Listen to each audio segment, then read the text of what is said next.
The facade finally cracked, and the world got to see exactly who Kody Brown really is underneath all that carefully crafted patriarchal persona. When Special Forces cameras started rolling, something extraordinary happened that Sister Wives fans had been waiting years to witness. For the first time in decades, Kody couldn't control the narrative, couldn't edit out his worst moments, and couldn't manipulate the situation to make himself look like the misunderstood hero of his own twisted fairy tale. What viewers saw was absolutely devastating. Here was a man who had spent years convincing 4 women that he was worth sharing, worth competing over, worth sacrificing their entire identities for. But when he was dropped into an environment where his usual psychological tricks didn't work, where nobody knew about his supposed charm or spiritual authority, the real Kody emerged. And it was ugly. The other contestants didn't just dislike him, they were actively repulsed by his behavior. One participant flat out said he wouldn't want Kody within 400 meters of him during a mission. Think about that for a second. These are strangers who met him with no preconceived notions, no religious programming, no years of emotional manipulation. They saw him exactly as he is, a narcissistic, attention-seeking, unreliable person who makes everything about himself. The psychological breakdown was immediate and brutal. Without his usual supply of competing wives to validate his ego,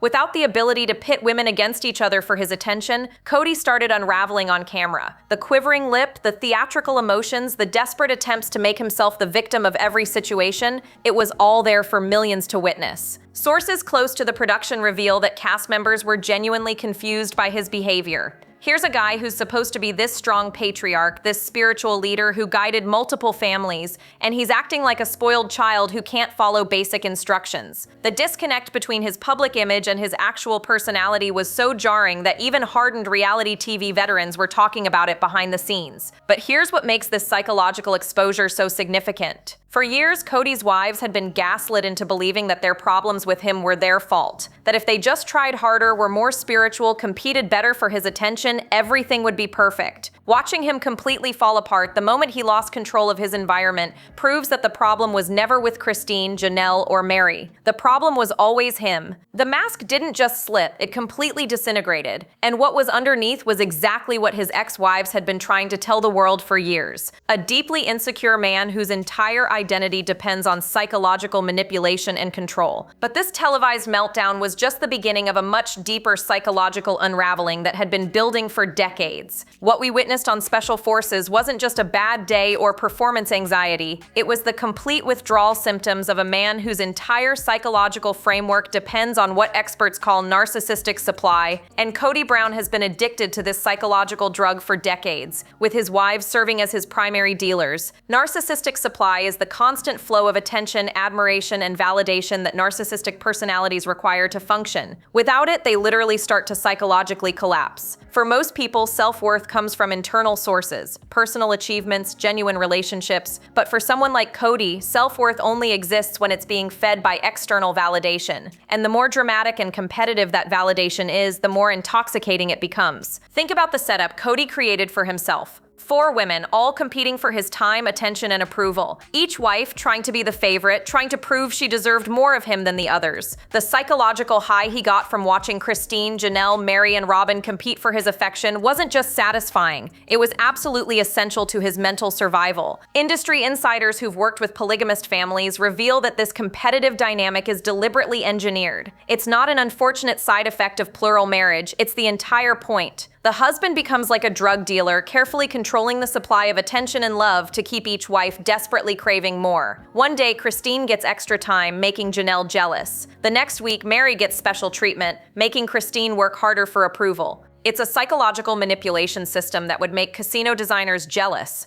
But here's where Kody's addiction became truly dangerous. Over the years, the supply wasn't enough anymore. He needed bigger hits, more dramatic competition, more desperate attempts to win his favor. That's why the family dynamics became increasingly toxic. That's why the wives started having breakdowns, panic attacks, and identity crises. They weren't just competing for a husband, they were feeding an addiction that could never be satisfied. Sources close to the family suggest that Kody would deliberately create conflict between wives when things got too peaceful. If the women started supporting each other instead of competing, he'd find ways to stir up jealousy and resentment. because harmony between his wives was actually threatening to his psychological supply chain. The most chilling part is that he trained his children to participate in this system too. Kids learned that dad's love was conditional, that it had to be earned through competition and compliance. Anyone who stepped out of line, who questioned his authority, who refused to compete for his attention, got cut off completely. When the wives finally started leaving, Kody wasn't just losing relationships, he was losing his entire psychological life support system. And that's when the real meltdown began. The most psychologically revealing moment in Kody Brown's entire relationship history wasn't caught on camera when it happened. It was a secret act of betrayal so calculated, so deliberately cruel, that when it finally came to light 12 years later, it exposed the true depths of his manipulative mindset. We're talking about the wedding ring incident that proves Kody isn't just selfish, he's genuinely dangerous to the women in his life. Here's what happened behind closed doors. In 2010, right around the time Robin joined the family, Kody made a decision that reveals everything about his psychological makeup. He took off his wedding ring from Mary, the ring that symbolized their marriage, their spiritual connection, their decades together, and he melted it down. Not because it was broken, not because he needed the metal for something important. He destroyed it because he didn't want Mary to have claim over him anymore. But the most chilling part isn't what he did, it's how he did it. This wasn't a heat-of-the-moment decision during a fight. This was premeditated psychological warfare. He secretly melted down the ring, got a new one from Robin, and wore it for 12 years while Mary had no idea what had happened. Think about the level of deception required to pull that off. Every day for over a decade, he looked at his wife while wearing a symbol of her replacement. Mental health experts who've analyzed this behavior pattern say it represents something called covert narcissistic abuse. It's when someone destroys your sense of reality and self-worth through secret actions that you can't even defend against because you don't know they're happening. Mary was probably wondering why she felt so disconnected from Kody, why their relationship felt different, why she felt like something was wrong. And all along, he was literally wearing evidence of her psychological replacement. The timing is absolutely crucial here. This happened when Robin joined the family, which means Kody's decision to destroy Mary's ring wasn't about equality between wives. It was about establishing a new hierarchy with Robin at the top. He was essentially performing a secret divorce ceremony, ending his spiritual marriage to Mary while making her compete even harder for his attention. Industry sources reveal that this kind of symbolic destruction is actually common in abusive relationships. The abuser destroys something meaningful to their victim, but does it secretly so the victim can't process what's happening or fight back. It creates this constant sense of unease and confusion that makes the victim more dependent on the abuser for validation. When Mary finally discovered the truth in 2022, her reaction was heartbreaking. Decades of feeling like something was wrong, decades of blaming herself for their relationship problems,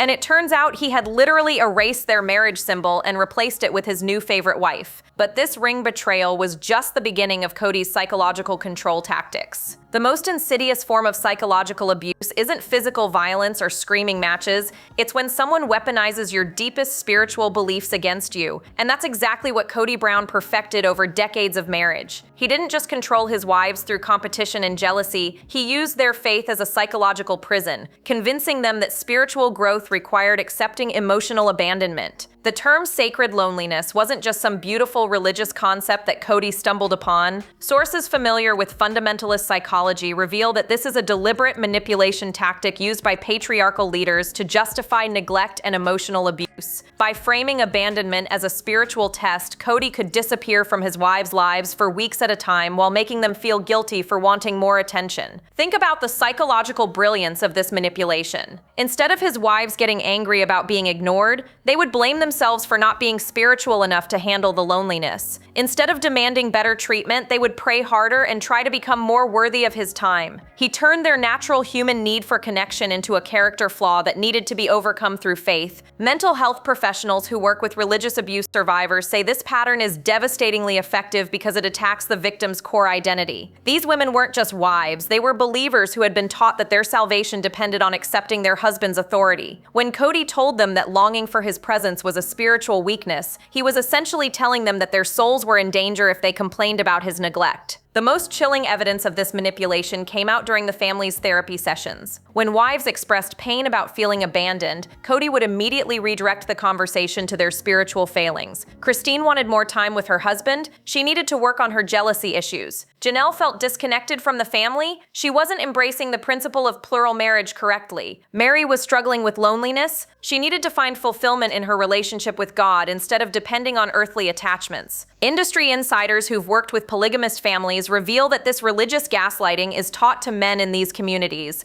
They learn to frame every legitimate complaint from their wives as a spiritual problem that the women need to solve through prayer and self-improvement. It's psychological abuse disguised as religious guidance. But here's what makes Kody's use of this tactic so particularly twisted. He wasn't even following the same spiritual standards he demanded from his wives. While they were supposed to find peace in sacred loneliness, he was constantly seeking attention, validation, and emotional support. While they were supposed to suppress their human needs for connection, he was building an entire lifestyle around having multiple women compete for his affection. The sacred loneliness wasn't about spiritual growth at all. It was about keeping his wives isolated, self-doubting, and desperate for the crumbs of attention he decided to throw their way. But this religious manipulation was just one part of a much larger psychological control system. Every casino in Las Vegas operates on one fundamental psychological principle: intermittent reinforcement. Give people just enough wins to keep them hooked, but never enough to satisfy them completely. Kody Brown didn't learn this strategy from gambling experts, but he perfected it in ways that would make behavioral psychologists absolutely fascinated and horrified at the same time. The scarcity game wasn't an accident or a byproduct of having multiple wives. It was the entire foundation of Kody's psychological control system. He deliberately created artificial shortages of his time, attention, and affection to keep every woman in his life desperately competing for more. And just like casino patrons who keep pulling slot machine levers hoping for the next payout, his wives became addicted to the rare moments when they received his full attention. Here's how the psychological manipulation worked in practice. Kody would give Christine an amazing weekend, making her feel special and chosen. Then he'd disappear to another wife's house for days, leaving Christine analyzing every moment of their time together, wondering what she did wrong, planning how to recreate that perfect connection. Meanwhile, Janelle might get a brief moment of praise that would sustain her for weeks of emotional drought. Mental health experts who study manipulation tactics say this creates what's called trauma bonding. The victims become psychologically attached not to consistent love and support,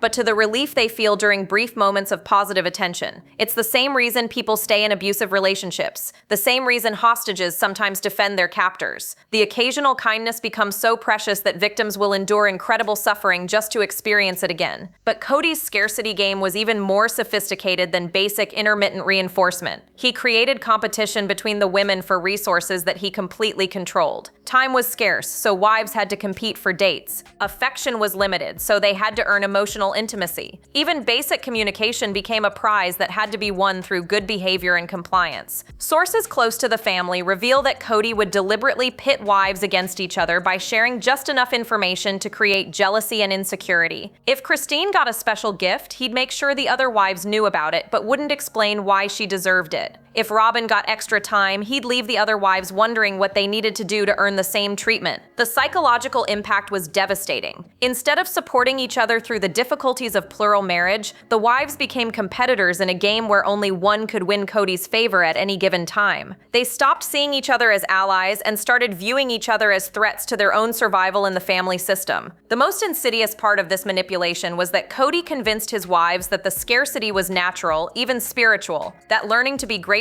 for limited attention was part of their religious growth. But the scarcity game backfired when his wives finally realized they deserved better. The moment Kody Brown's psychological house of cards began collapsing wasn't when the first wife left. It wasn't even when the second or third wife filed for divorce. The real meltdown started the instant his wives stopped playing the competition game that had defined his entire sense of self for over 3 decades. Without women fighting for his attention, Kody literally didn't know who he was anymore. For years, Kody's identity had been built on one core belief. He was so valuable, so desirable, so spiritually elevated that multiple women would sacrifice everything to share him. His self-worth wasn't based on being a good husband, father, or spiritual leader. It was based on being the prize that women competed to win. When that competition stopped, his entire psychological foundation crumbled. The identity crisis hit him like a freight train. Suddenly, instead of being the sought-after patriarch with women vying for his time, he became a middle-aged man that nobody wanted to be around. His children were rejecting him, his wives were leaving him, and the outside world was finally seeing him for who he really was. The cognitive dissonance was so severe that he started experiencing what psychologists call narcissistic collapse. Mental health professionals who study personality disorders say this type of breakdown happens when narcissistic individuals lose their primary sources of validation. Without constant external confirmation of their specialness, they can't maintain their inflated self-image. The result is often depression, rage, and desperate attempts to blame everyone else for their problems. Sources close to the Brown family reveal that Kody's behavior became increasingly erratic as more wives gained independence. He would swing between explosive anger and pathetic attempts to win back their attention. One day, he'd be screaming about how ungrateful and selfish his wives were. The next day, he'd be love-bombing them with gifts and promises to change. But here's what made his identity crisis so particularly devastating. Kody had spent decades convincing himself that he was doing his wives a favor by allowing them to share him. In his mind, he was the generous patriarch blessing multiple women with access to his amazing presence. When they started leaving, he couldn't process that they might actually be happier without him. The psychological defense mechanisms kicked in immediately. Instead of looking at his own behavior, instead of acknowledging that he might have been a terrible husband and father, Kody created elaborate explanations for why everyone else was wrong. His wives were too worldly, too influenced by outside forces, too weak to handle the challenges of plural marriage. His children were brainwashed by their mothers, too immature to understand his wisdom, too selfish to appreciate his sacrifices. Industry insiders who've worked with the family say watching Kody's identity unravel was both fascinating and deeply disturbing. Here was a man who had built his entire life around being irresistible to women, and suddenly he was facing the reality that he was actually quite easy to resist. The meltdown was just getting started. Behind all the psychological manipulation and narcissistic behavior patterns, there's another layer to Kody Brown's chaotic personality that mental health professionals have been quietly discussing for years. The scattered attention, the inability to follow directions, the constant need for stimulation, the impulsive decision-making that destroyed his family. All of it points to what experts believe could be undiagnosed and untreated ADHD, which would explain why his destructive behavior patterns became so much worse over time. Watch any episode of Sister Wives and you'll see the classic signs. Kody can't sit still during family meetings, constantly interrupting conversations, jumping from topic to topic without finishing thoughts. During the Special Forces Challenge, other contestants were genuinely confused by his inability to follow basic instructions or stay focused on team objectives. This wasn't just selfishness or attention-seeking behavior, it was the kind of executive dysfunction that screams undiagnosed neurodivergence. Mental health professionals who work with adult ADHD cases say that untreated symptoms often manifest as relationship chaos, impulsive decision-making, and desperate attempts to find sources of dopamine stimulation. For someone like Kody, having multiple wives competing for his attention would provide constant neurochemical rewards that his brain craved but couldn't generate naturally. But here's where the ADHD factor becomes particularly dangerous. People with untreated attention disorders often develop what psychologists call masking behaviors to hide their struggles. They become extremely skilled at manipulation, charm, and creating external drama to distract from their internal chaos. Kody's entire polygamous lifestyle could have been an elaborate coping mechanism for a brain that couldn't find satisfaction in normal, stable relationships.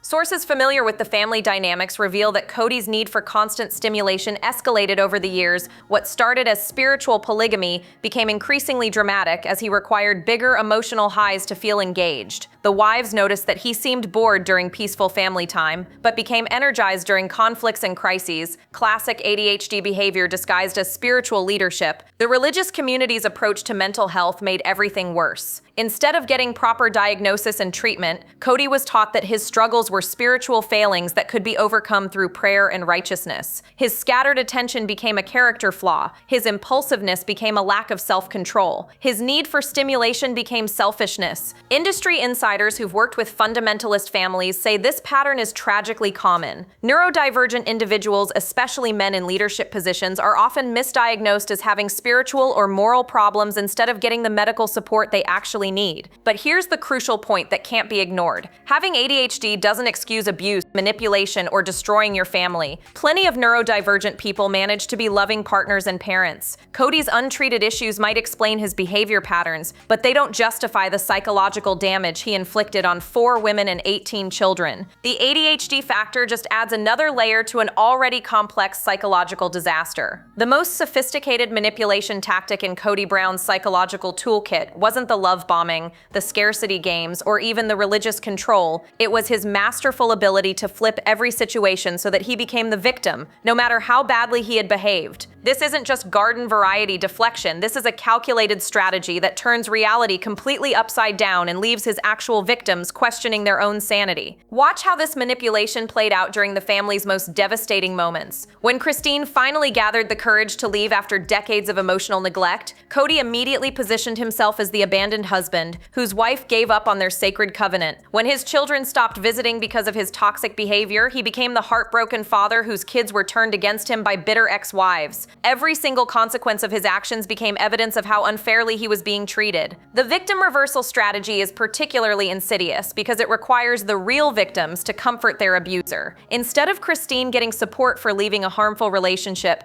she found herself defending her decision and trying to prove that Kody had actually mistreated her. Instead of the children getting acknowledgement that their father had failed them, they were painted as ungrateful kids who didn't appreciate his sacrifices. Mental health professionals who study manipulation tactics say this behavior represents something called DARVO, which stands for deny, attack, and reverse victim and offender. It's a classic strategy used by abusers to maintain control even after they've been exposed. By making themselves the victim, they force their actual victims to either comfort them or appear cruel and unsympathetic. The Special Forces incident was a perfect example of this strategy in action. When Kody's terrible teamwork and communication failures got his partner killed in the exercise, he immediately started positioning himself as the misunderstood teammate who was being unfairly blamed. The quivering lip, the theatrical emotions, the desperate explanations, all of it designed to make everyone else feel bad for holding him accountable. Sources close to the Brown family reveal that this victim reversal became Kody's go-to response whenever anyone tried to address his behavior. Family therapy sessions would turn into Kody explaining how hard it was to be married to multiple women, how much pressure he was under, how nobody appreciated everything he was trying to do for the family. The actual issues with his neglect, favoritism, and emotional manipulation would get buried under his performance of being overwhelmed and misunderstood. But here's what makes this manipulation so particularly cruel. Kody's wives and children genuinely cared about him, so when he positioned himself as the victim,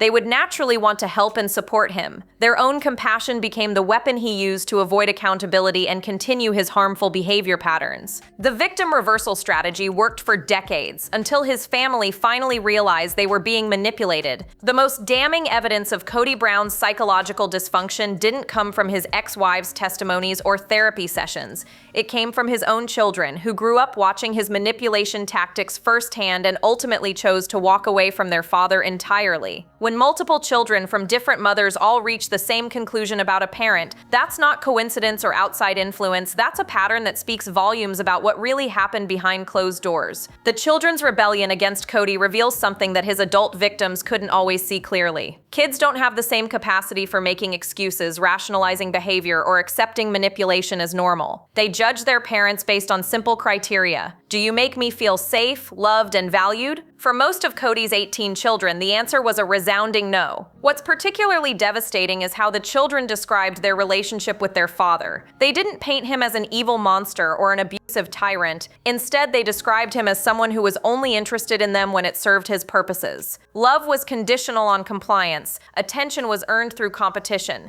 and emotional support was practically non-existent unless they were performing the role of grateful children appreciating his wisdom. Mental health professionals who work with children of narcissistic parents say this pattern is heartbreakingly common. The parent views their children as extensions of themselves rather than individual people with their own needs and feelings. When the children start developing independence and critical thinking skills, the narcissistic parent often feels threatened and begins treating them as enemies rather than family members. Sources close to the family reveal that Kody's relationship with his children deteriorated rapidly as they reached adolescence and young adulthood. The kids who had once competed for daddy's attention started seeing through his manipulation tactics. They watched him treat their mothers poorly, witnessed his favoritism toward Robin's children, and experienced his explosive anger when they didn't meet his expectations. But here's what makes the children's rejection so particularly significant. These kids were raised in a religious environment that taught them to honor and obey their father no matter what. The fact that they chose to cut contact despite their spiritual programming shows just how toxic Kody's behavior really was. They literally chose potential spiritual consequences consequences over continuing to have a relationship with him. The most heartbreaking part of this family breakdown is Kody's response to his children's rejection. Instead of looking at his own behavior, instead of trying to understand why multiple kids from different mothers all reached the same conclusion,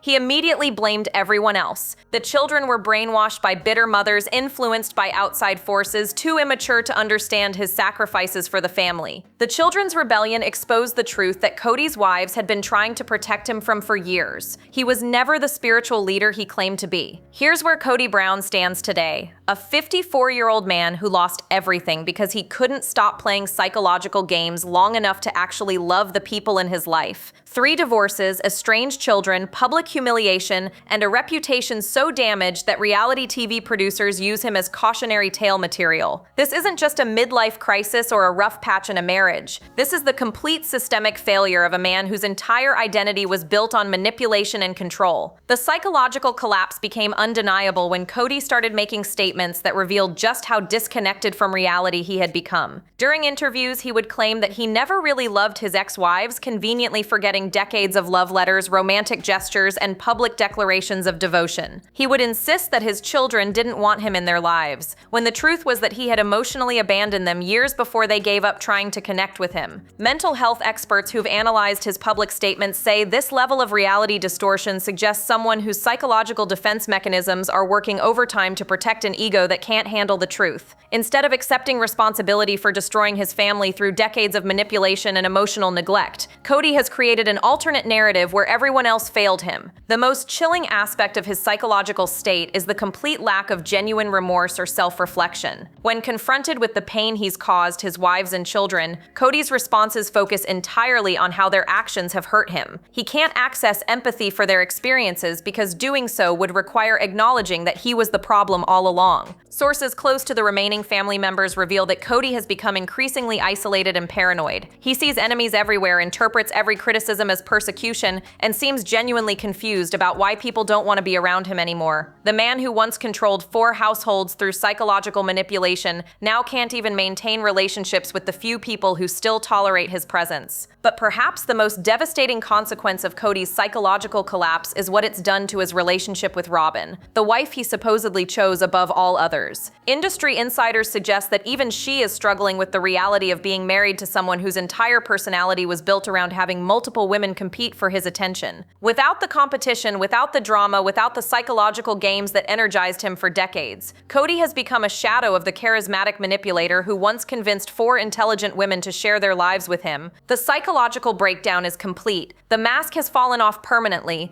the manipulation tactics have stopped working, and the man behind the patriarch persona has been revealed as someone who was never capable of genuine love or authentic relationship. Drop your thoughts below, like, subscribe, and stay tuned. The next video is waiting, and you won't believe what's coming next.